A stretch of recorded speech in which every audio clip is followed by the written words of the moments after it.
एक दिन जंगल में हिरनी को एक जादुई फल मिला। कहा जाता था कि यह फल जिसे भी खिला दिया जाए वह तुरंत जवान और ताकतवर हो जाता है। हिरनी ने दया करके सोचा, बेचारा शेर बूढ़ा हो गया है, चलो इसे यह फल खिला दूं। जैसे ही शेर ने फल खाया वह तुरंत जवान और शक्तिशाली हो गया।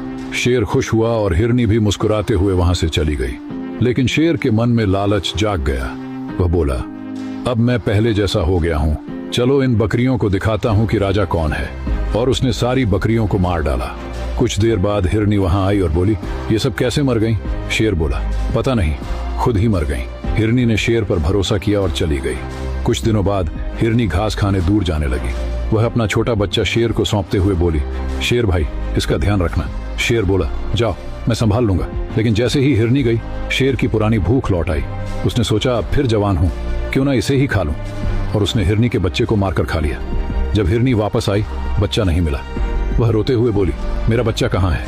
एक बकरी जो किसी तरह बच गई थी आई और बोली, हिरनी बहन, तुम्हारे बच्चे को शेर ने ही खाया है। शेर भी घमंड से बोला, हाँ, मैंने ही खाया है, तुम क्या कर लोगी?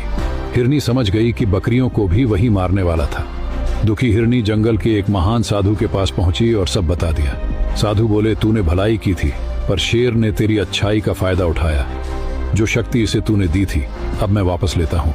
साधु ने तपस्या से शेर की सारी शक्ति और आयु छीन ली। शेर फिर से बूढ़ा और कमजोर हो गया। डरकर शेर दोनों के पैरों में गिर पड़ा। मुझसे गलती हो गई, मुझे माफ कर दो। हिरनी बोली, तुमने मेरा बच्चा खाया, पर मैं बदला नहीं लूंगी।